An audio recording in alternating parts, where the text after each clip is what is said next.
ഈ ലോകത്ത് നിന്ന് വിട പറയുന്ന സമയത്ത് ഇസ്തിഖാമത്തുള്ള ഒരു മനുഷ്യൻ അല്ലാഹു കൊടുക്കുന്ന സമ്മാനം എന്തെന്നറിയോ? അല്ലാഹു കൊടുക്കുന്ന സമ്മാനം എന്തെന്നറിയോ? വിശുദ്ധമായ ഖുർആനിന്റെ ആയത്താണ് ഞാൻ ആമുഖമായി ഓതി വെച്ചത്. അല്ലാഹു പറയുകയാണ്, സൂറത്തുൽ ഫുസ്സിലെടുത്ത് പരിശോധിച്ചാൽ നമുക്ക് കാണാം, അല്ലാഹു ഇസ്തിഖാമത്തുള്ള ഒരാൾക്ക് കൊടുക്കുന്ന സമ്മാനം ഏതെന്നറിയോ? ഇന്നല്ലദീന ഖാലൂ റബ്ബുനല്ലാഹ് ثم استقاموا تتنزل عليهم الملائكة ألا تخافوا ولا تحزنوا وأبشروا بالجنة التي كنتم توعدون. വിശുദ്ധ ഖുർആൻ പറയുന്ന ഇന്നല്ലദീന ഖാലൂ റബ്ബുനല്ലാഹ്, എൻ്റെ നാഥൻ അല്ലാഹുവാണ് എന്ന് പറഞ്ഞ ഒരാൾ, അതാണ് മഹാനായ ആ സഹാബിയോട് അഷ്റഫുൽ ഖൽഖ് പറഞ്ഞത്, ഖുൽ ആമന്തു ബില്ലാഹ്, നീ മുഅ്മിനാണെന്ന് പറ. അതിന്റെ മറ്റൊരു പദമാണ്, അല്ലെങ്കിൽ മറ്റൊരു വെർഷനാണ് അല്ലാഹ് പറയുന്നത്, ഇന്നല്ലദീന ഖാലൂ റബ്ബുനല്ലാഹ്, എൻ്റെ റബ്ബ് അല്ലാഹുവാണ് എന്ന് പറയുന്ന ആളുണ്ടല്ലോ, അത് ആണാകട്ടെ പെണ്ണാകട്ടെ പണ്ഡിതനാകട്ടെ പാമരനാകട്ടെ കുബേരനാകട്ടെ കുചേലനാകട്ടെ, എന്റെ റബ്ബ് അല്ലാഹുവാണ് എന്ന് പറയുന്ന ഒരാൾ, അത് പറഞ്ഞാൽ മാത്രം പോരാ, സുമ്മസ്തഖാമു, അതിൽ അടിയുറച്ചു നിൽക്കേണ്ടതുണ്ട്, അതിൽ അടിയുറച്ചു നിൽക്കേണ്ടതുണ്ട്. അതുകൊണ്ടാണ് മഹാനായ സുഫിയാൻ ഇബ്നു അബ്ദുല്ല എന്ന സഹാബിയോട് പറഞ്ഞത്, സുമ്മസ്തഖിം, അല്ലയോ സഹാബി വദ്യ, നിങ്ങൾ അടിയുറച്ചു നിൽക്കാൻ നിങ്ങൾക്ക് കഴിയണമെന്ന് പറഞ്ഞത്. അതുകൊണ്ടാ അല്ലാഹ് പറയുന്നു, ഞാൻ അല്ലാഹു റബ്ബാണ് എന്ന് പറയുന്ന ഒരാൾ, സുമ്മസ്തഖാമു, എന്നിട്ട് അതിൽ അടിയുറച്ചു നിൽക്കുന്ന ഒരാൾ, അല്ലാഹ് പറയുകയാണ്, തതനസ്സലു അലൈഹിമുൽ മലായിക, അല്ലാഹുവിന്റെ വാനലോകത്ത് നിന്ന് മാലാകമാർ ഇറങ്ങി വരുമത്രേ. അവന്റെ അടുക്കൽ അല്ലാഹുവിന്റെ മാലാകമാര് വരുമെന്നാണ്.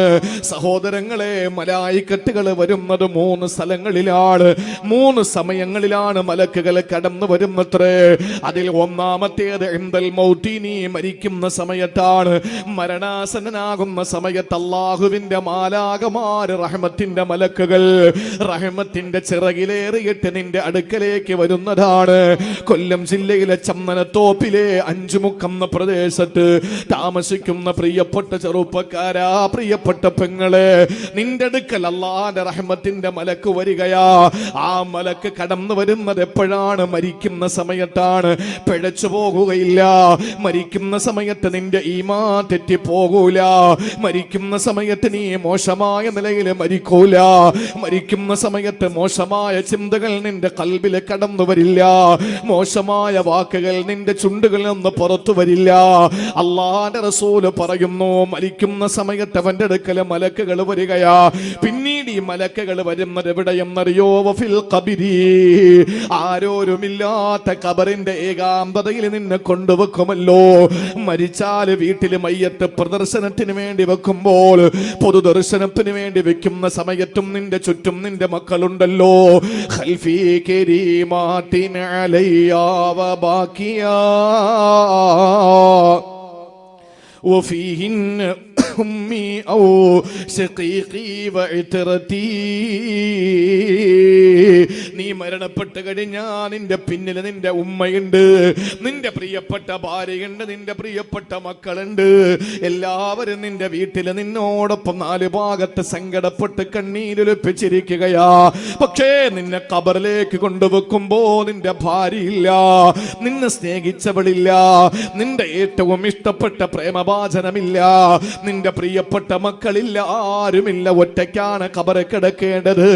അവിടെ റഹ്മത്തിന്റെ മാലാകമാര് വരുമെന്നാണ്. ഇനി മൂന്നാമത് എവിടെയെന്നറിയോ? വഇൻദൽ ബഅസി, ഖബറിൽ നിന്ന് നീ എഴുന്നേറ്റ് വരുന്ന പുനർജന്മത്തിന്റെ സമയമുണ്ടല്ലോ, ആ സമയത്തും നിന്റെ അടുക്കൽ റഹ്മത്തിന്റെ മലക്കുകൾ വരുമെന്നാ. ആ മലായിക്കത്തുകൾ വരണമെങ്കിൽ എന്താ നീ ചെയ്യേണ്ടത്? ഇന്നല്ലദീന ഖാലൂ റബ്ബുനല്ലാഹ് സുമ്മ ഇസ്തഖാമൂ, ഗൗസുൽ ഗൗസുല്ലമൊക്കെ പറഞ്ഞതുപോലെ എന്നെ സൃഷ്ടിച്ചത് എന്റെ റബ്ബാണ്, എന്നെ സംരക്ഷിക്കുന്നത് എന്റെ റബ്ബാണ്, എന്നെ അവസാന സംഹരിക്കുന്നതും എന്റെ റബ്ബാണ്. ആ ഉറച്ച നിലപാടിൽ സുമ്മസ്തഖാമു അടിയുറച്ചു നിൽക്കുകയും ചെയ്ത തതനസ്സലു അലൈഹിമുൽ മലായിക അല്ലാഹുവിന്റെ റഹ്മത്തിന്റെ മലക്കുകൾ നിന്റെ അടുക്കലേക്ക് പറന്നിറങ്ങുന്നതാണ്. മരിക്കുന്ന സമയത്ത് അള്ളാന്റെ മലക്കുകൾ നിന്റെ വീട്ടിൽ വരും. വരണ്ടേ? ആര് കൂടിയാലെന്താ, ആര് കരഞ്ഞാലെന്താ, ആര് സങ്കടപ്പെട്ടാലെന്താ, ഇതൊന്നും നമുക്ക് ഒരു ഗുണവും ചെയ്യുന്നതല്ല, ഒരു നയാ പൈസയുടെ ഗുണം ചെയ്യുന്നതല്ല. മരിക്കുന്ന സമയത്ത് ആളുകൾ 10,000 പേര് വന്ന് മയ്യത്ത് കണ്ടിട്ട് പോയി, നമുക്കെന്ത് കിട്ടാനാ? ജീവിച്ചിരിക്കുന്ന മകന് വില. ഉമ്മൻചാണ്ടി മരിച്ചു, ഉമ്മൻചാണ്ടി കോടിക്കണക്കിന് ആളുകൾ അല്ലെങ്കിൽ ലക്ഷക്കണക്കിന് ആളുകൾ അദ്ദേഹത്തെ അനുഗമിച്ചു. അതുകൊണ്ട് എന്താ ഉണ്ടായത്? ഉമ്മൻചാണ്ടിക്ക് എന്തെങ്കിലും ഒരു പല്ലിമുട്ടായിയുടെ ഗുണം പിന്നീട് അങ്ങോട്ടുള്ള കാലത്ത് ഉണ്ടാവുമോ? ഉണ്ടാവൂല. ആർക്കാ ഉണ്ടായത്? തന്റെ മകൻ ചാണ്ടി ഉമ്മന്, തന്റെ ഭാര്യയ്ക്ക്, തന്റെ മക്കൾക്ക്. നമ്മൾ മരണപ്പെട്ടു പോയാൽ നമ്മുടെ വീടും നാടും ഒക്കെ ഇളകി മറിഞ്ഞ് വണ്ടികളും അതുപോലെ തന്നെ ബ്ലോക്കായി ആളുകളുടെ പ്രളയമായിരുന്നു, ഒഴുക്കായിരുന്നു നമ്മുടെ കാണാൻ. അതുകൊണ്ട് മരിച്ച ആളിന് എന്തെങ്കിലും അവാർഡ് കിട്ടോ? എന്തെങ്കിലും ഗുണമുണ്ടോ? ഇയാൾ മരിച്ചുപോയി എന്നതിന്റെ പേരിൽ എന്തെങ്കിലും ആളുകൾ പറയും അദ്ദേഹത്തിന്റെ മരണത്തിന് ഇത്തിരി ആളുകളായിരുന്നു എന്ന് പറയും. അതിന്റെ ക്രെഡിറ്റ് പിന്നീട് മക്കൾക്കും ഭാര്യയ്ക്കാ കിട്ടുക, നമുക്കൊരു ഗുണവും ഇല്ല. പിന്നെ നിസ്കരിക്കാൻ 100 പേര് കൂടുന്നിടത്ത് അവൻ 100 പേര് കൂടിക്കഴിഞ്ഞാൽ അവന്റെ പാപങ്ങൾ പൊറുക്കപ്പെടുമെന്ന് ഹദീസുണ്ട്. നിസ്കാരത്തിന് ആളുകൾ വേണം. എത്ര പേരാ നിസ്കരിക്കാനുള്ളത്? പള്ളിയിൽ മയ്യത്ത് കൊണ്ടുവന്ന എത്ര പേരുണ്ടാവും? 5 സഫ് 6 സഫ്. മയ്യത്ത് കാണാനോ 6000 പേര്. ഒരു സഫിൽ 35 പേര് വെച്ച് അല്ലെങ്കിൽ 40 പേര് വെച്ച് 5ഓ 6ഓ സഫ് ഉണ്ടാവും അല്ലേ? നിങ്ങളൊന്ന് ആലോചിച്ച് നോക്കൂ. മയ്യത്ത് കാണാൻ ആയിരക്കണക്കിന് ആളുകൾ വരും. എന്തെങ്കിലും ഗുണം നമുക്കുണ്ടോ? ഒരു ഗുണവുമില്ല. പക്ഷേ മരിക്കുന്ന സമയത്ത് നമ്മൾ ഐസിയുവിലാണെന്നോ വീട്ടിലാണെന്നോ ആശുപത്രിയിലാണെന്നോ വാഹനത്തിലാണെന്നോ റോഡിലാണെന്നോ അതൊന്നും നമ്മുടെ വിഷയമല്ല. ആ സമയത്ത് കടന്നു വരണം അല്ലാഹുവിന്റെ റഹ്മത്തിന്റെ പാരാവാരം പോലെയുള്ള മാലാഖമാര്. ആ മലക്കുകൾ കടന്നു വരണമെങ്കിൽ ഒരൊറ്റ നിബന്ധന അല്ലാഹു വെച്ചു. ഇന്നല്ലദീന ഖാലൂ റബ്ബുനല്ലാഹ്, എന്റെ റബ്ബ് അല്ലാഹ് ഉറക്കെ പറയണം. സുമ്മസ്തഖാമു, എന്നിട്ട് ആ ഏവനെങ്കിലും കണ്ണുരുട്ടം പോയിട്ടിട്ട് പോകരുത്, അടി ഉറച്ചു നിൽക്കുകയും വേണം. ഇത്ര സിമ്പിളാ. പക്ഷേ വലിയ പാടാണ്, പ്രയാസമാണ്. ഏതുപോലെ ഈ ഒരു കാര്യത്തിൽ നിന്നാണ് അഷ്റഫുൽ ഖൽക്കിന് നര ബാധിച്ചത്. ഈ ഒരു കാര്യമാണ് ഗൗസുൽ ആലമും നമ്മളും തമ്മിലുള്ള വ്യത്യാസത്തിന്റെ പ്രധാനപ്പെട്ട കാരണം. അതുകൊണ്ട് അടിയുറച്ച് നിൽക്കാൻ നമുക്ക് പറ്റണം. പറ്റിയാൽ മരിക്കുന്ന സമയത്ത് എവിടെയാണെങ്കിലും, ഐസിയിലാണെങ്കിലും ആശുപത്രിയിലാണെങ്കിലും വീട്ടിലാണെങ്കിലും കാറിലാണെങ്കിലും കപ്പലിലാണെങ്കിലും വിമാനത്തിലാണെങ്കിലും എവിടെയാണെങ്കിലും അള്ളാന്റെ മലക്കുകൾ അടുത്ത് വരും. ആശ്വസിപ്പിച്ചിട്ട് മലക്കുകൾ റൂഹ് പിടിക്കുന്ന രംഗമൊക്കെയുണ്ട്. അത് നമുക്ക് വിശദീകരിക്കാനുള്ള സമയമില്ല. രണ്ടാമത് ഖബറിൽ വരും. ഒരൊറ്റ മനുഷ്യരും വരൂലല്ലോ. ആരെങ്കിലും വരുമോ? സ്നേഹനിധിയായ ഭാര്യ പോയി, അതുകൊണ്ട് ഭർത്താവ് കരഞ്ഞോണ്ട് ഖബറിനകത്ത് ഇറങ്ങിക്കിടന്ന ഒരു ചരിത്രം നിങ്ങൾക്കുണ്ടോ? ഒരു ചരിത്രം നമുക്ക് പറയാനുണ്ടോ? വാപ്പ മരിച്ചു എന്നതിന്റെ പേരിൽ പിരിയാത്ത പ്രിയപ്പെട്ട പൊന്നുമോന് വാപ്പയോടൊപ്പം ഖബറിനകത്ത് ഇറങ്ങിക്കിടന്നിട്ടുണ്ടോ ഇന്ന് വരെ? ചിന്തിച്ചു നോക്ക്. ജീവന് തുല്യം സ്നേഹിക്കുന്ന പ്രിയപ്പെട്ട ഉസ്താദ് മരണപ്പെടുമ്പോ ഏത് ശിഷ്യനാണ് ഉസ്താദിനോടൊപ്പം ഖബറിനകത്ത് ചെന്ന് കിടക്കുക? കിടക്കൂല. ഖബറിൽ ഒറ്റയ്ക്കാണ്. പക്ഷെ അവിടെ മലക്കുകൾ വരണം. മലക്കുകൾ വരണം. സഹായത്തിനായി അള്ളാഹുവിന്റെ അംലാക്കുകളെ അവിടെ അയക്കണം അള്ളാഹു. അവിടെ നിന്ന് എഴുന്നേറ്റ് പോകുമ്പോൾ ഊടുത്തുണിയില്ലാതെയാ നമ്മൾ പോവുക. നാളെ പരലോകത്ത് വരുന്ന രംഗം വിശുദ്ധ ഖുർആൻ പറഞ്ഞത്, ഹദീസുകൾ പറഞ്ഞത് മൂന്ന് രീതിയിലാണ്. വല്ലാത്ത വിശപ്പ്, വല്ലാത്ത വിശപ്പ്. കാരണം എത്ര ദിവസം കഴിഞ്ഞ് വല്ലതും കഴിച്ചിട്ട്. ഇവിടെ നിന്ന് ഉംറയ്ക്ക് പോകുമ്പോൾ നമുക്കറിയാമല്ലോ, ഇവിടെ നിന്ന് യാത്രയായി കഴിഞ്ഞാൽ അത് കഴിഞ്ഞ് പിന്നെ ഇടയ്ക്ക് എവിടെയെങ്കിലും പിന്നെ കണക്ഷൻ ഫ്ലൈറ്റ് ആണെങ്കിൽ പിന്നെ അവിടെ ഒരു 2-3 മണിക്കൂർ ഇതൊന്നും നമുക്ക് നല്ല ഭക്ഷണം കിട്ടിയിട്ടില്ല. ജിദ്ദയിൽ ചെന്നിറങ്ങി നല്ല ഭക്ഷണം കിട്ടിയിട്ടില്ല. നമ്മൾ നേരെ അവിടെ നിന്ന് ബസ് പിടിച്ച് നേരെ മക്കയിലേക്ക് പോകുമ്പോൾ ആദ്യം ചെയ്യുന്നത് ആദ്യം ചെയ്യുന്നത് ഉംറയൊന്നുമല്ല, ആദ്യം ചെയ്യുന്നത് എല്ലാ ആളുകളും നന്നായിട്ട് ഹോട്ടലിൽ പോയിട്ട് ഫുഡ് കഴിക്കുക. കാരണം എത്ര തലേ ദിവസം രാത്രി കയറിയല്ലേ, ഇപ്പം നേരത്തോട് നേരെ ആകാൻ പോവുക, നല്ല ഭക്ഷണം കിട്ടിയിട്ടില്ല, നല്ല ഭക്ഷണം കഴിക്കും. ഖബറിൽ നിന്ന് എഴുന്നേറ്റ് പോകുന്നൊരു സമയം വിശന്നിട്ടാ പോവുക, വാഴ്ത്തശ നല്ല ദാഹം ഉണ്ടാവും, വാഴ ഒരു നൂൽ ബന്ധം ഉണ്ടാവൂല. കാരണം തുണിയെല്ലാം അഴിച്ചെടുത്തിട്ട് എല്ലാവരും കൊടുത്തിരിക്കുകയല്ലേ, 3 വെള്ള തുണിയിലല്ലേ നമ്മൾ പൊതിഞ്ഞ് കിടത്തിയത്. പരിപൂർണ നഗ്നനായിട്ടാണ് നാളെ പരലോകത്ത് വരിക. ആ സമയത്ത് അവിടെ ഒരാളുമില്ല. ഉയർത്തെഴുന്നേൽപ്പിന്റെ സമയത്ത് നിന്നെ സഹായിക്കാൻ കടന്നു വരണം ആരെന്നറിയോ? അള്ളാഹുവിന്റെ റഹ്മത്തിന്റെ അംലാക്കുകളെ കടന്നു വരണം പ്രിയപ്പെട്ട സഹോദരാ. അതിനെന്താ വേണ്ടത്? തതനസ്സലു അലൈഹിമുൽ മലായിക, അല്ലാഹുവിന്റെ മാലാകമാര് നിന്റെ അടുക്കലേക്ക് ഇറങ്ങി വരണം. അതിന് നീ ചെയ്യേണ്ടത് ഇന്നല്ലദീന ഖാലൂ റബ്ബുനല്ലാഹ് സുമ്മസ്തഖാമൂ, അല്ലാഹ് പറയുകയാണ് എന്റെ റബ്ബ് അല്ലാഹുവാണെന്ന് പറയുക മാത്രമല്ല അതിൽ അടി ഉറച്ചു നിൽക്കുകയും വേണം. അള്ളാഹു അതിന് തൗഫീക്ക് നൽകി അനുഗ്രഹിക്കുമാറാവട്ടെ. സഹോദരങ്ങളെ, അത് കഴിഞ്ഞാൽ അള്ളാഹു നമുക്ക് തരുന്നത് എന്തെന്നറിയോ? അല്ലാഹ് പറയുകയാണ് അല്ലാ തഖാഫൂ വലാ തഹ്സനൂ. മലക്കുകൾ വരിക മാത്രമല്ല, നീ ദുനിയാവിന്റെ ഒരൊറ്റ കാര്യത്തിലും നീ ദുഃഖിക്കണ്ട, ആഖിറത്തിന്റെ കാര്യത്തിൽ നിനക്ക് ഭയവും വേണ്ട. ദുനിയാവിന്റെ വിഷയത്തിൽ ദുഃഖം എന്താണ്? അവന്റെ ഭാര്യ, അവന്റെ മക്കൾ, അവന്റെ കുടുംബം, ഇതൊക്കെ ഉപേക്ഷിച്ചിട്ട് അവൻ പോകുന്നത്, കൂട്ടുകാര് ഇതൊക്കെ ഉപേക്ഷിച്ചിട്ട് ഗൾഫിലേക്ക് പോകുന്ന ഒരാള് അവിടെ ചെന്നാൽ പിന്നെ എന്താകുമെന്ന ആലോചനയിൽ ഭയം, ഇവിടെ എവരെ ഉപേക്ഷിച്ചതിന്റെ ദുഃഖം. ഇതാണല്ലോ ഒരു പ്രവാസിയുടെ അവസ്ഥ. അല്ലാഹ് പറയാ, നീ ഈ ഭൗതിക ലോകത്ത് നിന്ന് സർവ്വതും ഉപേക്ഷിച്ചുകൊണ്ട് അള്ളാഹുവിലേക്ക് യാത്രയാകുമ്പോ അല്ലാഹ് ഏകനാണെന്നും അതിൽ അടിയുറച്ച് നിൽക്കാനുള്ള മനസ്ഥിതി നിനക്കുണ്ടെങ്കിൽ അവര് വന്നിട്ട് പറയും, ആരും മലായിക്കത്തുകൾ വന്നിട്ട് പറയും, മരണസമയത്തും പറയും, ഖബറിലും പറയും, എഴുന്നേക്കുന്ന സമയത്തും പറയും അല്ലാ തഖാഫൂ, പേടിക്കല്ലേ പേടിക്കല്ലേ, വലാ തഹ്സനൂ, ദുഃഖിക്കരുതേ ദുഃഖിക്കരുതേ, വഅബ്ശിറൂ ബിൽ ജന്നത്തില്ലതീ കുന്തും തുഅദൂൻ, വഅബ്ശിറൂ ബിൽ ജന്നത്തില്ലതീ കുന്തും തുഅദൂൻ. അല്ലാഹു നിങ്ങൾക്ക് വഅദ ചെയ്തിട്ടുള്ള സ്വർഗ്ഗം, ആ സ്വർഗ്ഗം നിങ്ങൾക്ക് തന്നിരിക്കുന്നു, അല്ലാഹു നിങ്ങൾക്ക് തരുന്നു. അതിന്റെ സുവിശേഷം അറിയിക്കുകയാ, സുവാർത്ത തരികയാണ്. നിങ്ങൾക്ക് അല്ലാഹു സ്വർഗ്ഗം തരികയാണ്. ഇതൊക്കെ നമുക്ക് ചെയ്യുന്ന ആളുകൾ, ഇതൊക്കെ കിട്ടുന്ന ആളുകൾ, അവരാണ് ഔലിയാക്കള്. അവർക്ക് മരിക്കുന്നു എന്ന് പറഞ്ഞ ഒരു പ്രശ്നമില്ല. റസൂലുള്ളാഹിന്റെ കഥ എത്ര നമ്മൾ കേട്ടതാണ്, ഒരുപാട് കേട്ട് തഴമ്പിച്ചു പോയൊരു കഥയുണ്ടല്ലോ. റളിയല്ലാഹുവിന്റെ മുമ്പിൽ അദ്ദേഹം പരിശുദ്ധമായ നസീഹത്ത് നടത്തിക്കൊണ്ടിരിക്കുമ്പോഴാണല്ലോ, വലിയ മുതലാളിയാണ്, കപ്പല് മറിഞ്ഞു എന്ന് പറഞ്ഞ് നമുക്കറിയാലോ.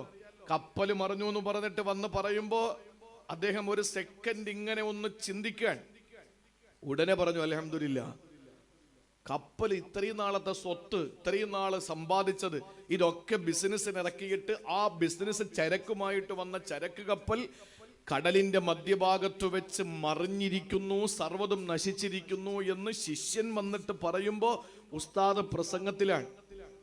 അപ്പൊ ഒരു നിമിഷം ഇങ്ങനെ ഇങ്ങനെ പകച്ചു നിന്നു. എന്നിട്ട് ഉടനെ പറഞ്ഞു അൽഹംദുലില്ലാ. ഉടൻ തന്നെ വേറൊരാൾ ഓടിക്കൊണ്ട് വന്നിട്ട് പറഞ്ഞു, തങ്ങളെ നമ്മുടെ സാധനമല്ല. അപ്പോഴും ഒരു സെക്കൻഡ് ഇങ്ങനെ ഒന്ന് ആലോചിച്ചിട്ട് പറഞ്ഞു അൽഹംദുലില്ലാ. സദസ്യര് ചോദിച്ചു, എന്താ നിങ്ങൾ ഈ പറഞ്ഞത്? രണ്ടാമത് പറഞ്ഞ ഞങ്ങൾക്ക് മനസ്സിലായി. അപ്പോഴും ഞങ്ങൾക്ക് സംശയം, ഒരു നിമിഷം നിങ്ങളൊന്ന് ആലോചിച്ചത് എന്താ? ആദ്യം നിങ്ങൾ എന്തിനാ അൽഹംദുലില്ലാ പറഞ്ഞത്? ആ സമയത്ത് ഗൗസുൽ ആലം പറഞ്ഞ വാക്കെന്തെന്നറിയോ? എന്റെ സർവ്വ സ്വത്തുക്കളും കടലിൽ മുങ്ങിത്താണു എന്ന് പറഞ്ഞപ്പോ ഞാൻ ഒരു നിമിഷം എന്റെ കൽബിലേക്ക് നോക്കി, കൽബിന് എന്തെങ്കിലും ഭാവവ്യത്യാസം ഉണ്ടോ എന്നറിയാൻ. നോക്കുമ്പോ കുഴപ്പമൊന്നുമില്ല. ഞാൻ അൽഹംദുലില്ലാ എന്ന് പറഞ്ഞു. രണ്ടാമത് എന്റെ കപ്പലല്ല മറിഞ്ഞത്, മറ്റാരുടെയോ കപ്പലാണെന്ന് പറഞ്ഞപ്പോൾ എന്റെ സ്വത്തുക്കൾ നശിച്ചില്ലല്ലോ, അൽഹംദുലില്ലാ. അല്ല, ഞാൻ അങ്ങനെയല്ല ചിന്തിച്ചത്. ഞാൻ പെട്ടെന്ന് എൻ്റെ കൽബിലേക്ക് നോക്കി. എന്റേതല്ല, എൻ്റെ സ്വത്തുക്കൾ സുരക്ഷിതത്വമുണ്ട് എന്ന് കേട്ടപ്പോ എൻ്റെ മനസ്സിൽ എന്തെങ്കിലും ഭാവവ്യത്യാസം വന്നോ, സന്തോഷം കൂടിയോ? ഞാൻ നോക്കിയപ്പോ കൂടിയിട്ടില്ല. അൽഹംദുലില്ലാഹ്. ഇതൊക്കെ എൻ്റെ കൽബിന്റെ വെളിയിലാണ്. ഇതൊക്കെ എൻ്റെ കൽബിന്റെ വെളിയിലാണ്. അതുകൊണ്ടാണ് ഗൗസുൽ ആലമീൻ നിലയിലെത്തിയത്. അതുകൊണ്ട് ആ സഹോദരങ്ങളെ, അല്ലാ തഖാഫൂ വലാ തഹ്സനൂ, അവർക്ക് ഭൗതിക ലോകത്ത് നഷ്ടകഷ്ടങ്ങളിൽ ദുഃഖമില്ല, ആഖിറത്തെ പറ്റിയിട്ട് യാതൊരു ഭയവുമില്ല. അങ്ങനെയുള്ള മഹത്തുക്കൾ ആ നിലയിലെത്തപ്പെട്ടത് എന്തിന്റെ പേരിലാണ്? അവർ അല്ലാഹു ഏകനാണെന്ന് പറയുക മാത്രമല്ല, അതിൽ അടിയുറച്ച് നിന്നതിന്റെ പേരിലാണ്. അല്ലാഹു നമുക്കതിനുള്ള തൗഫീക്ക് നൽകി അനുഗ്രഹിക്കുമാറാവട്ടെ. ബഹുമാനപ്പെട്ട സയ്യിദ് 7:30 തുടങ്ങണമെന്ന് പറഞ്ഞു, 9:30 അവസാനിപ്പിക്കണമെന്ന് പറഞ്ഞു. പക്ഷേ മനോഹരമായി നമ്മുടെയൊക്കെ പണ്ടുള്ള നമ്മുടെ മതപ്രസംഗത്തിന്റെ അവസ്ഥയൊക്കെ എന്ന് പറഞ്ഞാൽ ബുറുദ ഓതാറുണ്ട്. പരിശുദ്ധമായ ബുറുദ ഓതി ചിലപ്പോ ആ ബുറുദ മൊത്തത്തിൽ ഓതിയാൽ പോലും പ്രാസംഗികനെത്തൂല. ഇത് ഓതിയിട്ട് എല്ലാ മുസീബത്തുകളും മാറുമായിരുന്നു, എല്ലാ പ്രയാസങ്ങളും മാറുമായിരുന്നു. ശേഷം 2 മണിക്കൂർ പ്രസംഗം. നമ്മുടെ സദസ്സുകളൊക്കെ അതൊക്കെ വളരെ അന്യം നിന്നു. ഇപ്പോ നമ്മൾ ബുറുദ ഓതുന്നുണ്ട്, അതൊക്കെ നമ്മുടെ കൽബിനും കാതിനും ഇമ്പം തോന്നുന്ന രീതിയിലുള്ള ദഫിന്റെ അകമ്പടിയോട് കൂടിയിട്ടാണ്. എന്നായിരുന്നാലും അൽഹംദുലില്ലാഹ് ചൊല്ലിയത് ബറക്കത്താണ്. അപ്പൊ അതുകൊണ്ട് തന്നെ അതിന് നമ്മളൊരു അവസരം കൊടുത്തു. 8:30 മണിയാകേണ്ടി വന്നു. 8:30 മണിയായി നമ്മൾ തുടങ്ങിയപ്പോൾ ഇപ്പം മണി 10 ആകാൻ പോവാൻ. എൻ്റെ പ്രിയപ്പെട്ട സഹോദരങ്ങളെ, ഇനി അരമണിക്കൂർ മാത്രമേ നമുക്ക് അവശേഷിക്കുന്നുള്ളൂ. ഒരു മനുഷ്യന്റെ നിലനിൽപ്പ് ഇസ്തിഖാമത്തിലൂടെ മാത്രമേ നമുക്ക് വിലായത്തിന്റെ പദവിയിലേക്ക് എത്തിച്ചേരാൻ പറ്റുകയുള്ളൂ എന്ന് പറഞ്ഞ് ഞാൻ അവസാന ഭാഗങ്ങളിലേക്ക് പോവുകയാണ്. എങ്ങനെ നമുക്കിത് നേടിയെടുക്കാം? ഞാൻ ഈ പറയുന്നത് എൻ്റെ പ്രിയപ്പെട്ട സഹോദരങ്ങൾ കൃത്യമായി ഫോളോ ചെയ്യണം. കൃത്യമായി നിങ്ങൾ, അള്ളാഹു എനിക്കും നിങ്ങൾക്കുമൊക്കെ അതിന് ഭാഗ്യം നൽകി അനുഗ്രഹിക്കുമാറാവട്ടെ. അള്ളാഹു തൗഫീക്ക് നൽകി അനുഗ്രഹിക്കുമാറാവട്ടെ. 10:30 നമുക്ക് ദുആ ചെയ്ത് പിരിയണം. അതിനു മുമ്പ് ഒരു 15 മിനിറ്റ് കൂടി ഇൻഷാ അല്ലാഹ് ഈ വിഷയം ഞാൻ പറയും. പിന്നെ 15 മിനിറ്റ് അടുത്ത വർഷം. ഇപ്പൊ നമുക്ക് 10-20 ആടും അല്ലേ, അതിനൊത്ത അരിയും ഒക്കെ ഉണ്ട്. അൽഹംദുലില്ലാഹ്. അടുത്ത വർഷവും, കഴിഞ്ഞ വർഷം ഇതേപോലെ ഞാൻ സമാപനത്തിൽ ചോദിച്ചപ്പോഴാണ് നിങ്ങൾ ഓരോരുത്തരും പറഞ്ഞത്. അവസാനം ബഹുമാനപ്പെട്ട പൂക്കോയ തങ്ങൾ പറഞ്ഞു മതി എന്ന് പറഞ്ഞിട്ടാണ് നമ്മൾ നിർത്തിയത്. ഞാൻ ഇപ്പോഴും ഓർക്കാൻ, ഇനി മതി, അരിയും മതി, ആടും മതി എന്ന് പറഞ്ഞിട്ടാണ് നമ്മൾ അവസാനിപ്പിച്ചത്. വീണ്ടും വന്നുകൊണ്ടിരിക്കാൻ. അപ്പൊ അതുകൊണ്ട് തന്നെ അൽഹംദുലില്ലാഹ് ഈ പരിപാടി 10:15 ആകുമ്പോഴേക്കും ഇൻഷാ അല്ലാഹ് ഞാൻ പ്രസംഗം നിർത്തി ഒരു 15 മിനിറ്റ് കൊണ്ട് നമുക്ക് അടുത്ത വർഷത്തേക്ക് എന്താണോ അള്ളാഹു തീരുമാനിച്ചത് അത് ഇവിടെ നടക്കും ഇൻഷാ അല്ലാഹ്. അതുകൊണ്ട് തന്നെ ആ പരിപാടി കൂടി കഴിഞ്ഞാൽ ഒരു 5 മിനിറ്റ് ദുആ ചെയ്ത്, നാളെയാണ് നമ്മുടെ സമാപനം. പ്രസംഗം അല്ല, നാളെ നമ്മുടെ ദുആയും ലളിതങ്ങളെ ദുആയും നേർച്ചയും ഒക്കെ നാളെയാണ്. ഇതൊരു സന്തോഷമാണ്, ഇതൊരു സന്തോഷമാണ്. നമ്മൾ കരുതും വഅലിന് ആളുകൾ വന്നതിൻ്റെ എത്രയോ ഇരട്ടിയാണ് ചോറ് വാങ്ങാൻ വന്നത്, നമ്മൾ ചിന്തിക്കും. പക്ഷെ ആർക്കും ഒരു അമർഷം ഉണ്ടാവണ്ട. ചോറ് വാങ്ങാൻ വന്നത് വഅല് കേൾക്കാൻ വന്നതിൻ്റെ എത്രയോ ഇരട്ടിയാണ്. ശരിയാണ്, ശരിയാണ്. പക്ഷേ ഈ വന്ന ആളുകളുടെ വീട്ടില് 1 കിലോ മട്ടനും വാങ്ങി 1 കിലോ അരി വാങ്ങിയിട്ട് ചോറ് വെക്കാൻ കഴിവില്ലാത്ത ആളുകളല്ല ഈ വരുന്നത്. പക്ഷെ ഇതിൻ്റെ ഒരു ബറക്കത്തുണ്ട്, ഇതൊരു ബറക്കത്താണ്. നിങ്ങൾ അല്ലാതെ വെറുതെ ഒന്ന് ചോറ് വെച്ച് നോക്ക്, എത്ര പേര് വരുമെന്ന് അറിയാമല്ലോ, വെച്ച് നോക്ക്. ഇതൊരു ബറക്കത്താണ്. അതിൻ്റെ ഒരു പിടി ആഹാരം കഴിക്കാൻ നമ്മുടെ പ്രിയപ്പെട്ട സഹോദരങ്ങൾ വരുമ്പോൾ നമുക്ക് ഇൻഷാ അല്ലാഹ് അവർക്ക് നമ്മൾ ഇതുവരെ കൊടുത്തത് മുടങ്ങാതെ അങ്ങോട്ട് കൊടുക്കാൻ കഴിയണം. കഴിഞ്ഞ വർഷം ഒരു ആട് ഏറ്റുകൊണ്ട് പോയൊരു സഹോദരൻ ഇന്ന് ദരിദ്രനായി പള്ളിമുറ്റത്ത് നിന്ന് കൈനീട്ടുക. കാരണം ഞാൻ കഴിഞ്ഞ വർഷം ഒരു ആടിനെ കൊടുത്ത് നന്നായിട്ട് ഫക്കീറായി പോയി. അങ്ങനെ ആരെങ്കിലും ഉണ്ടോ ഈ 5 മുക്കിൽ? ചോദിച്ചു നോക്കണം. സിമ്പിളായിട്ട് അള്ളാഹു അവരുടെ കാര്യങ്ങളൊക്കെ നടത്തിയിട്ടുണ്ടാവും. തങ്ങൾ നീയത്താക്കിയിട്ട് നടത്തി. തങ്ങളെ മകളെ കയ്യിൽ ഒന്നുമില്ല, എനിക്ക് നന്നായിട്ടറിയാം. തങ്ങളെ നിങ്ങളറിയുന്നതിനേക്കാൾ തങ്ങളെ ഞാനറിയും, ഞങ്ങളറിയും. കാരണം തങ്ങളും ഞങ്ങളും അത് വേറൊരു ഭാഷയാണ്. ഞങ്ങൾ തമ്മിലുള്ള ഒരു ബന്ധം അങ്ങനെയാണ്. സഹോദരൻ, എൻ്റെ ഒരു ജ്യേഷ്ഠൻ മരണപ്പെട്ടിട്ടുണ്ട്. ആ സഹോദരനേക്കാൾ എനിക്ക് സ്നേഹം ബഹുമാനപ്പെട്ട സയ്യിദിനോടാണ്. തങ്ങൾക്ക് തങ്ങളുടെ അനുജനോടുള്ള സ്നേഹത്തെക്കാൾ കൂടുതൽ എന്നോടാണ്. ആ ഒരു ആത്മബന്ധം മുറിച്ചു മാറ്റാൻ പറ്റാത്ത ബന്ധമാണ്. അതുകൊണ്ട് തങ്ങളെ നിങ്ങളെക്കാൾ എനിക്കറിയാം. വളരെ ഭംഗിയായി ഒരു നല്ല കോടീശ്വരൻ കല്യാണം കഴിപ്പിച്ച് അയക്കുന്നതിനേക്കാൾ മനോഹരമായി, ആർഭാട കല്യാണമല്ല, വരുന്നവർക്ക് നല്ല ഭക്ഷണവും കൊടുത്ത് നല്ല നിലയിൽ സുന്ദരമായി ആ പൊന്നുമോളിപ്പോൾ ജീവിക്കുകയാണ്. അല്ലാഹു റബ്ബുൽ ഇസ്സത്ത് ആ പ്രിയപ്പെട്ട മകൾക്കും ആ പ്രിയപ്പെട്ട ഭർത്താവിനും അല്ലാഹു ജീവിതത്തിൽ ബറക്കത്ത് അനുസ്യൂതമാക്കി അല്ലാഹു എത്തിച്ചു കൊടുക്കുമാറാവട്ടെ. അല്ലാഹു അവരുടെ ദാമ്പത്യ ജീവിതത്തിൽ സാദാത്യങ്ങൾക്ക് അല്ലാഹു ജന്മം നൽകി അനുഗ്രഹിക്കുമാറാവട്ടെ. എല്ലാ അപകട വിഷമ പ്രയാസ പ്രാരാബ്ധങ്ങളിൽ നിന്ന് അല്ലാഹു കാത്തുരക്ഷിക്കട്ടെ. പിന്നെ എനിക്കും തങ്ങൾക്കും മാത്രം അറിയുന്ന ഏറ്റവും പ്രധാനപ്പെട്ട ഒരു കാര്യം, ഏറ്റവും നിർണായകമായ ഒരു കാര്യം ദുആ ചെയ്യേണ്ടതുണ്ട്. അത് ഞാൻ നിങ്ങളോട് വസിയത്ത് ചെയ്യാണ്. അല്ലാഹു റബ്ബുൽ ഇസ്സത്ത് ഒരു ചെറിയൊരു കാര്യമാണ്, അത് നമുക്ക് താങ്ങാൻ പറ്റുന്നതിനപ്പുറത്താണ്. ഞങ്ങളുടെ പ്രിയപ്പെട്ട ഒരു സഹോദരനുമായി ബന്ധപ്പെട്ടൊരു കാര്യമാണ്. അതിന് നിങ്ങൾ എല്ലാവരും ദുആരക്കണം. കാര്യം എന്താണെന്ന് പറയാൻ ബുദ്ധിമുട്ടുണ്ട്. അതുകൊണ്ട് സഹോദരിമാരോട് പ്രത്യേകം പറയാ, നാളത്തെ നിങ്ങളുടെ ദുആകളിൽ, ഇന്നാളെ വെളുപ്പിനുള്ള ദുആയിൽ നിങ്ങൾ ഓരോരുത്തരും ആത്മാർത്ഥമായിട്ട് ദുആരക്കണം. ആ സയ്യിദ് പൂക്കോയ തങ്ങൾക്കും ഈ വിനീതനായ എൻ്റെയും മനസ്സിലുള്ള ഒരു കാര്യമുണ്ട്. ആ കാര്യം ഖൈറായ നിലയിൽ എത്രയും വേഗം അള്ളാഹുവിന്റെ ഇടപെടലുണ്ടായി അതിനൊരു പരിഹാരം ഉണ്ടാകാൻ വേണ്ടി നിങ്ങൾ ദുആ ചെയ്യണം. കാര്യം അള്ളാഹുവിന് നന്നായിട്ടറിയാം. ഇത് പറയുമ്പോഴും അള്ളാഹു കേട്ടുകൊണ്ടിരിക്കുകയാണല്ലോ. അതുകൊണ്ട് നിങ്ങൾ നന്നായിട്ട് ദ്വാരക്കണം. ഇതൊരു വസിയത്താണ്. അത്രയും ഇമ്പോർട്ടൻ്റ് ആയ ഒരു വിഷയമായതുകൊണ്ടാണ് ഞാൻ നിങ്ങളോട് പറയുന്നത്. അള്ളാഹു ഈ സദസ്സിന്റെ ബറക്കത്ത് കൊണ്ട്, ഈ അനുഗ്രഹീതമായ പുണ്യമായ സദസ്സിന്റെ മജ്ലിസിന്റെ ബറക്കത്ത് കൊണ്ട്, അള്ളാഹുവേ കരുണയുള്ള തമ്പുരാനെ, ജഗപരിപാലകനായ അള്ളാഹുവേ ഞങ്ങൾ ഉദ്ദേശിക്കുന്ന പ്രിയപ്പെട്ട സഹോദരന്റെ ആ പ്രയാസം നീ മാറ്റി കൊടുക്കണേ തമ്പുരാനെ. വിഷമകരമായ അവസ്ഥയിൽ നിന്ന് രക്ഷപ്പെടുത്തി അള്ളാഹുവേ നാളത്തെ പുലരി സന്തോഷത്തോടെ ഞങ്ങളെ വിളിച്ച് ആ സന്തോഷം പങ്കുവെക്കുന്നതിന് നീ ഇടയാക്കണം തമ്പുരാനെ.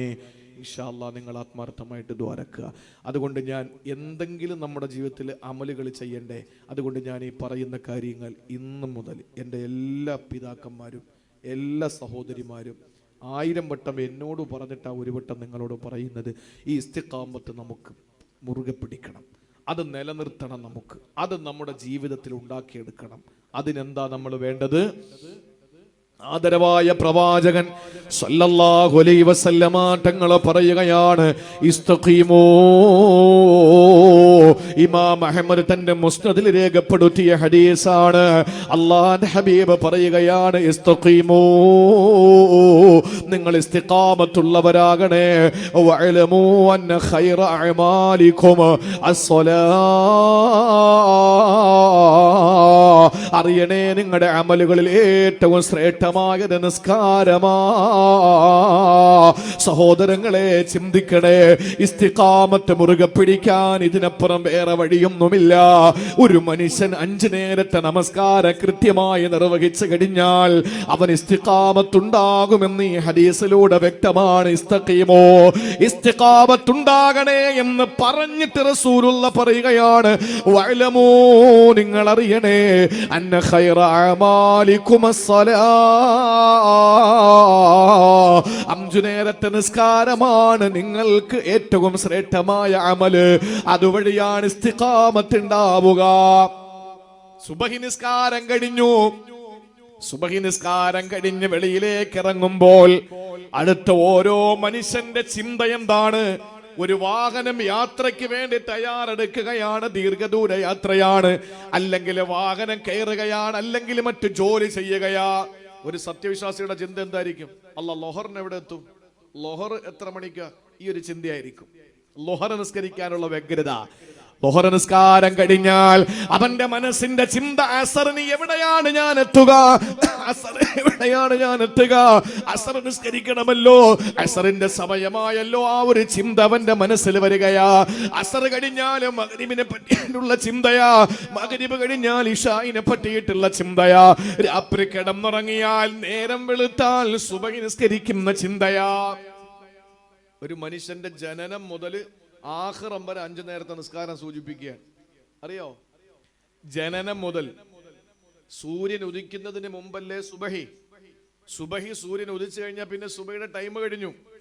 ഈ സൂര്യോദയത്തിന് മുമ്പുള്ള ഈ സുബഹി നിസ്കാരം ഒരു മനുഷ്യന്റെ ഉദയത്തെ സൂചിപ്പിക്കുക എന്ന് പറഞ്ഞാൽ അവന്റെ ജനനത്തെ സൂചിപ്പിക്കാൻ. അത് കഴിഞ്ഞിട്ട് സൂര്യൻ ഇങ്ങനെ കിഴക്ക് നിന്ന് ഉയർന്നുയർന്ന് നേരെ നട്ടുച്ച നേരത്ത് നമ്മുടെ തലയ്ക്ക് മീതെ വരുമ്പോൾ ഒരു നിഴല് പോലെ കാണാൻ പറ്റാതെ നമ്മുടെ ശരീരത്തിന്റെ നിഴല് കാലിനടിയിൽ ഒളിക്കുകയാ. ആ സമയത്ത് നട്ടുച്ച നേരമാണ്, വല്ലാത്ത തിളപ്പാണ്, ചോര തിളയ്ക്കുകയാ, ചൂട് കഠിനമാവുകയാണ്. ആ സമയം സൂചിപ്പിക്കുന്നത് ളുഹർ, ആ സമയം ളുഹറിന്റെ സമയമാണ്. അതൊരു മനുഷ്യന്റെ യുവത്വത്തെയാണ് സൂചിപ്പിക്കുന്നത്. കാരണം ജനിച്ചു കഴിഞ്ഞ് അവന് യുവാവാകുന്ന സമയത്ത് അങ്ങോട്ട് തിളക്കിയ ചൂട്, ചോര തിളക്കിയാണ്. ളുഹറിന്റെ സമയം ഭയങ്കരമായിട്ട് പ്രഷറല്ലേ, ചൂട്. ഈ ചൂട് സമയത്ത് നമ്മുടെ ശരീരത്തിന് വല്ലാത്ത രക്തത്തിന്റെ തിളപ്പല്ലേ, അത് ളുഹറിന്റെ സമയമാണ്. അതേപോലെ മനുഷ്യന്റെ യുവത്വത്തെ അറിയിക്കുകയാണ് ളുഹർ നിസ്കാരം.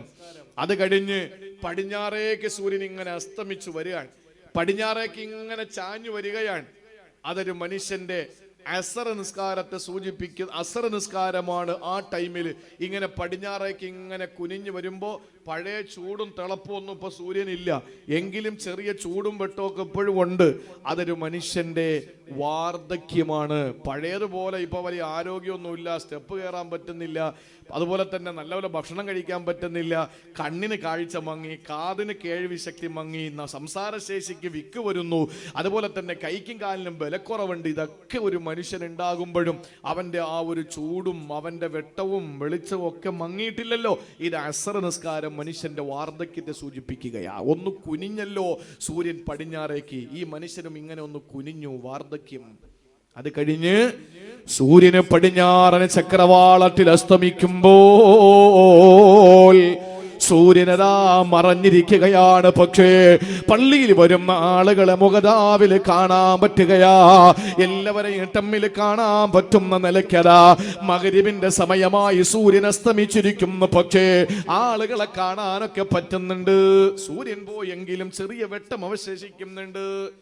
ഇത് മനുഷ്യന്റെ മരണമാണ്. അവൻ അസ്തമിച്ചു എങ്കിലും ആളുകൾ പറയും, ഓ കഴിഞ്ഞ മാസം അവനുണ്ടായിരുന്നു, കഴിഞ്ഞ വർഷവും അവനുണ്ടായിരുന്നു, കഴിഞ്ഞ കല്യാണത്തിനും അവനുണ്ടായിരുന്നു എന്നൊക്കെ ആളുകൾ പറയുന്നൊരു സമയം.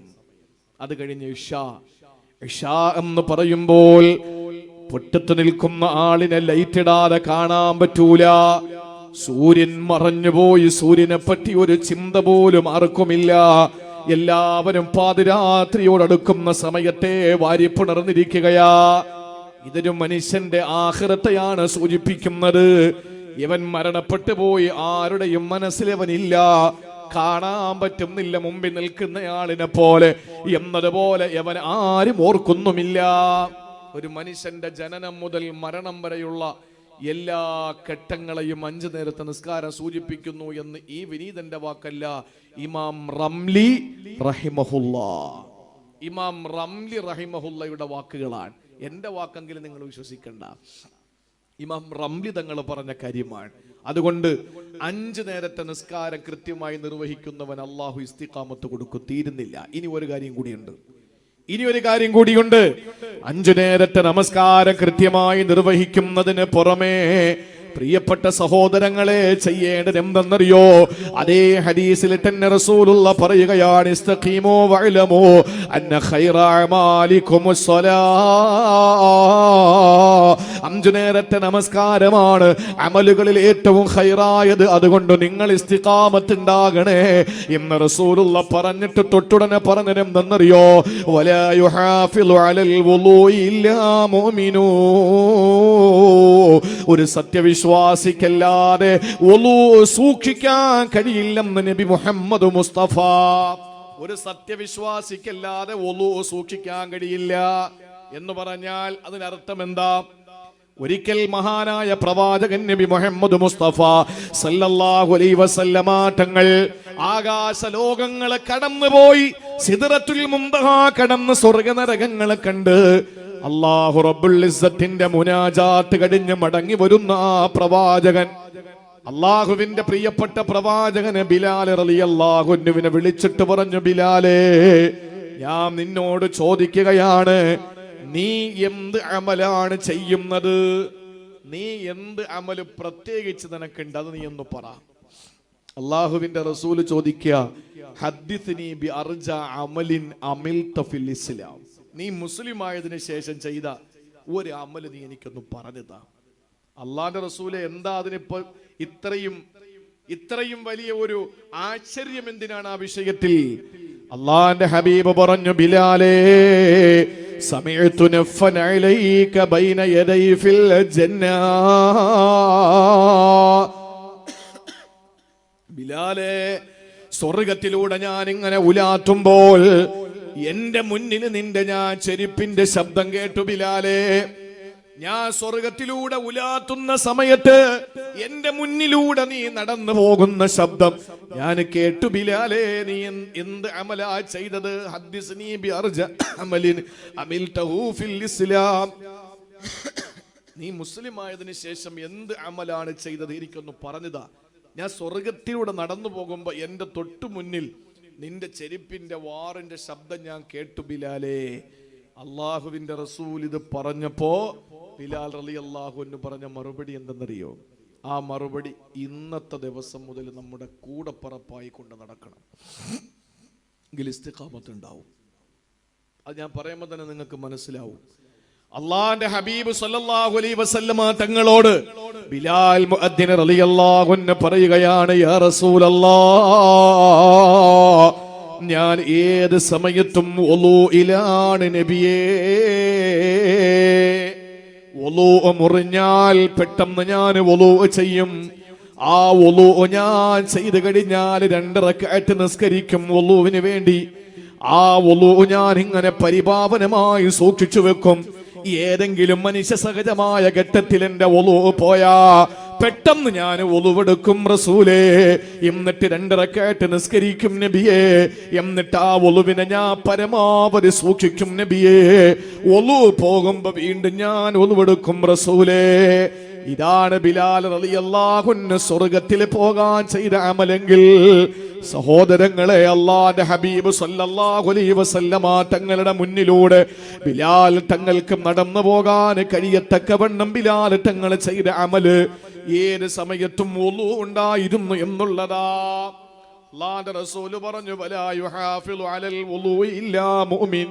ഒരു വിശ്വാസിക്കല്ലാതെ വുളു സൂക്ഷിക്കാൻ കഴിയില്ല. അതുകൊണ്ട് പ്രിയപ്പെട്ട സഹോദരങ്ങളെ, 5 നേരത്തെ നിസ്കാരം കൃത്യമായി നിർവഹിച്ചാൽ നമ്മുടെ ഈമാൻ ഇങ്ങനെ പുതുക്കിക്കൊണ്ടിരിക്കപ്പെടും. പുതുക്കി നമ്മുടെ ഈമാൻ മാറിക്കൊണ്ടിരിക്കും. അതോടൊപ്പം ഏത് സമയത്ത് വുളു കൃത്യമായി എടുക്കുന്ന ഒരാൾ പിന്നെ കള്ളുഷാപ്പിൽ പോവോ? വുളു ഉണ്ടെന്നൊരു ബോധമുള്ളവൻ പിന്നെ കള്ളുഷാപ്പിൽ പോവോ? വുളു ഉണ്ട് എന്ന് ബോധമുള്ള ഒരാൾ പിന്നെ പരദൂഷണം പറയാൻ നിൽക്കോ? വുളു ഉണ്ട് എന്ന് ചിന്തിക്കുന്ന ഒരാൾ പിന്നെ ലോട്ടറി ടിക്കറ്റ് എടുക്കോ? വുളു ഉണ്ട് എന്ന് ഉറപ്പുള്ള ഒരാളെ സംബന്ധിച്ചിടത്തോളം മറ്റേതെങ്കിലും തിന്മകളിൽ അയാൾ ചെന്ന് വീഴുവോ? ഇല്ല. എപ്പോഴും മനസ്സിനകത്ത് ഞാനൊരു വുളു എടുത്ത ആളാണ് എന്നൊരു ചിന്ത, സ്വയം ഒരു വിശുദ്ധനാണ് എന്ന ഒരു തോന്നൽ അയാൾക്കുണ്ടാവും. മരിക്കേണ്ടി വന്നാലോ വുളുവോടുകൂടി മരിക്കാൻ പറ്റും. അള്ളാഹു തൗഫീക്ക് നൽകി അനുഗ്രഹിക്കുമാറാവട്ടെ. അള്ളാഹു അതിനുള്ള തൗഫീക്ക് നൽകി അനുഗ്രഹിക്കുമാറാവട്ടെ. ഔസുൽ ആലം മുഹ്യിദ്ദീൻ അബ്ദുൽ ഖാദിർ ജീലാനി റളിയല്ലാഹു അൻഹുവിനെ പോലുള്ള മഹത്തുക്കൾ, ആ മഹാരഥന്മാരായ നമ്മുടെ പ്രിയപ്പെട്ട നേതാക്കന്മാർ, അവര് ഈ ലോകത്ത് ജീവിച്ച് കാണിച്ചു തന്ന മാതൃക അക്ഷരം പ്രതി അനുധാവനം ചെയ്യാൻ അനുയായികളായ നമ്മൾ എവിടെയാണോ തയ്യാറാവുക അവിടെയാണ് ജീലാനി ദിനം അന്വർത്ഥമാവുക. അല്ലെങ്കിൽ നേരത്തെ പറഞ്ഞതുപോലെ മട്ടൻ ബിരിയാണി കഴിക്കാം, ആണ്ടിന് പായസം വെച്ച് കുടിക്കാം. ഇതിനപ്പുറത്ത് വേറെ ഒന്നുമില്ല. നമ്മൾ അവരെയാണ് പിൻപറ്റുന്നതെങ്കിൽ, അവരോടുള്ള ഇഷ്ടത്തിൻ്റെ പേരിലാണെങ്കിൽ ആ പ്രവർത്തനങ്ങൾ നമ്മുടെ ജീവിതത്തിലേക്ക് കടന്നു വരട്ടെ. അള്ളാഹു അതിന് തൗഫീക്ക് നൽകി അനുഗ്രഹിക്കുമാറാവട്ടെ.